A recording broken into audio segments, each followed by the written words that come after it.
Jamie Pate here, and thank you so much for being part of this video today. I'm going to kind of go a little different, tiny, small, different direction today. Not too big, you know, we can't be doing too crazy at the beginning of the year. So I want to share with you a little bit of insight to what I call my daily journal. And yes, I keep a lot of journals. Actually, the older I get, the more I keep, and I love them all. And so today we're going to take a peek into yet another approach I have with a journal. Okay, I have on my table today, basically what has worked as a daily journal for me for many years now. And I call it a jotter. I don't ever really call it a planner, but yet at the same time, these little books hold my every day. I have them dated. I have lots of notes in them. I put my gratitudes in at the end of the day.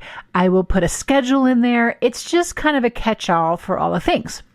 So the reason for this video today is a couple of reasons. Number one, I'm kind of expanding how I've used this in the past. I have a vision for making this an even more important part of my everyday writing. And number two is a resolution. I resolved to stamp more in 2023. That's like, you might have seen my hashtag already. Because seriously, I want to stamp more in 2023. And I didn't know really why in the past I didn't stamp more in this, but I'm already finding it a wonderful creative outlet. Sometimes even just sort of a way to play with maybe colors or ideas. But I don't want to get ahead of myself, because I also want to get into a little bit of a process video of how I'm setting my daily planner up. Okay, so what you can see here on the front of this is Heidi Swapp's Hometown Holidays paper. I find Christmas paper works beautifully, especially for me here, because I am in Colorado, I am in the Rockies, and as I speak right now, I am looking at like 6 inches of snow on the ground that's been there for days, and the trees are covered, and it's sort of kind of lovely in a way.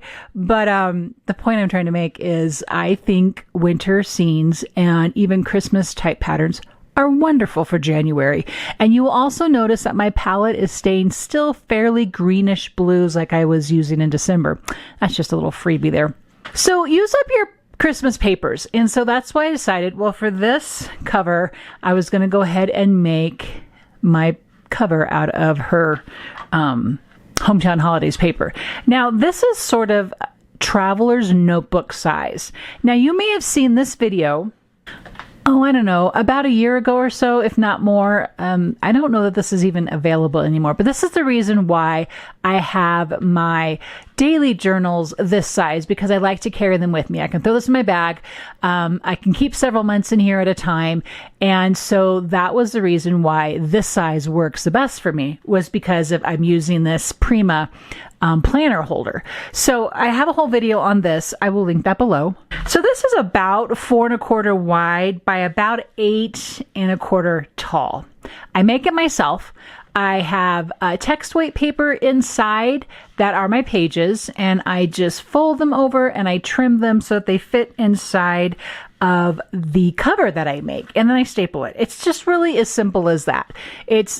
If you think you would like me to process that out, just leave me a comment and let me know for sure how I can help and add value to how I go about making my daily journal. So then I almost always have a date on here, and I haven't dated the outside yet, but I did go ahead and create a bit of a cover page, and you should recognize these stamps.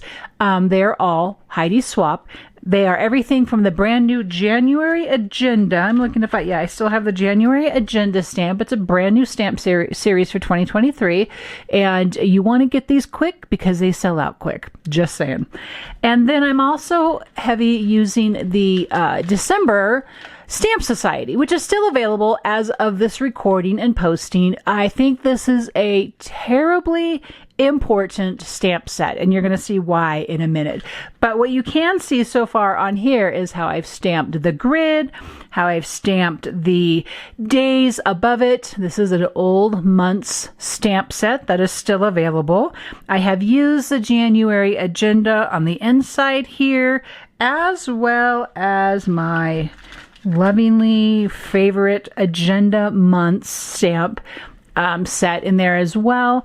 And then the 23 here is part of the Stamp Society set. So that's a good look at what that looks like, how I basically am have created a month page for this daily journal.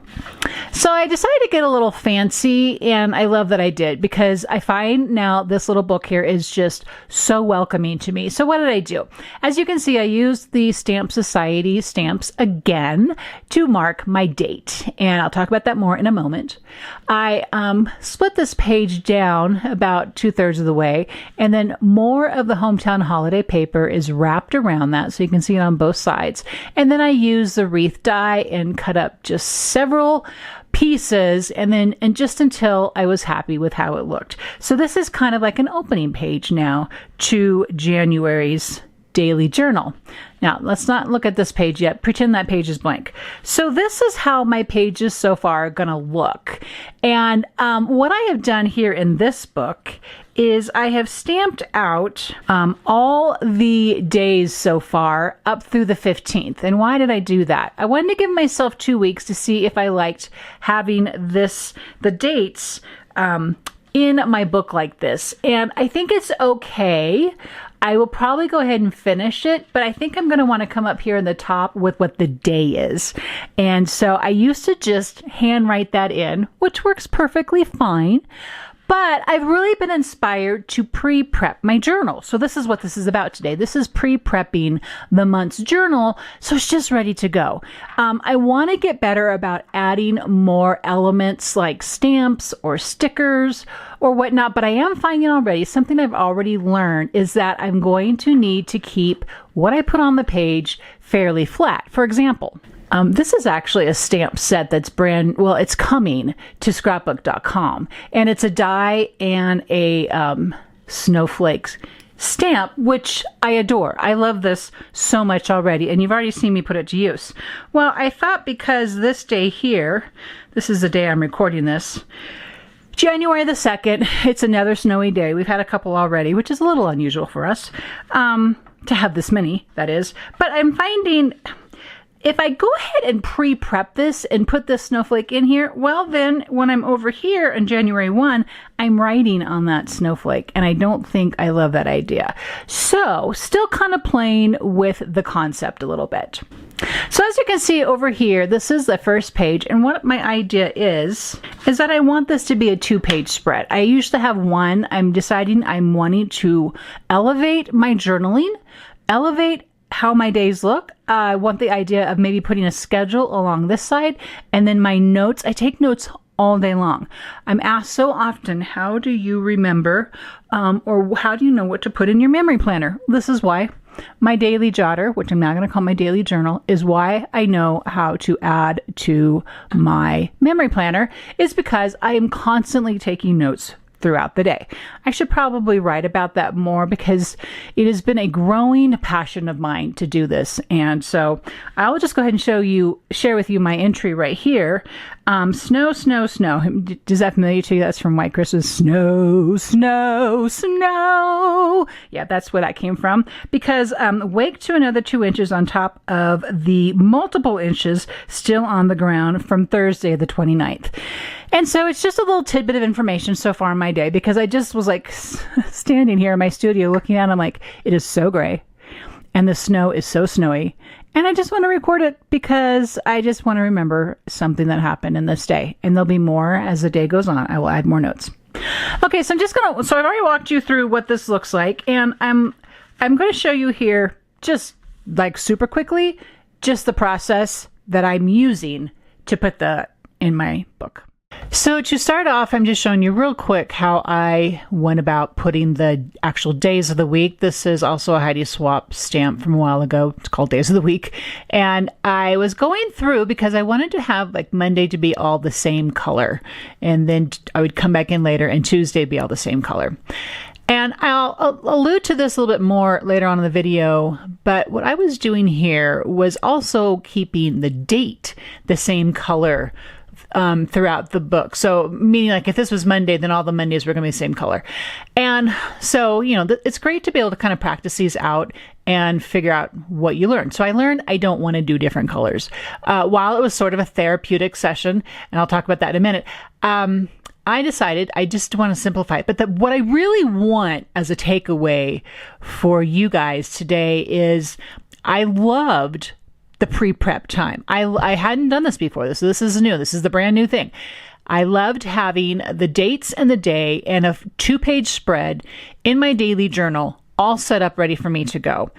This is something I'm going to look forward to doing as the year continues to progress. Okay, so I have finished going through and adding the day of the week and the date to my daily journal.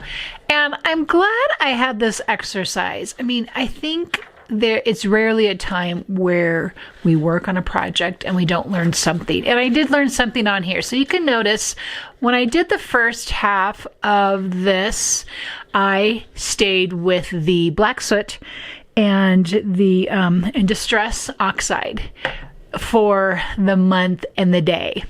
And then when I did the second half, I thought I'd get fancy. Oh, you can see there, I don't even have my date on there. That's so funny. Oh, I see what I did. I have Tuesday here, and this should be Tuesday. Anyway, I'll fix that. So when I came into here, I was getting fancy, and I was changing up the color. So the only thing about changing up the color is it just takes longer.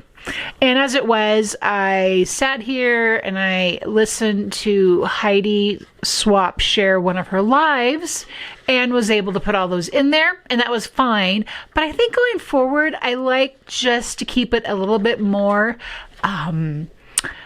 congruent and doable by keeping it with the same color throughout. So that was just one little thing I learned. But I do appreciate the fact that I already have this now prepped for the month and it's ready to go. So that's a look at my daily journal. And thank you so much for watching. And I have everything linked below. And I would love to answer any questions you might have. And stay tuned as more of this unpacks here in 2023.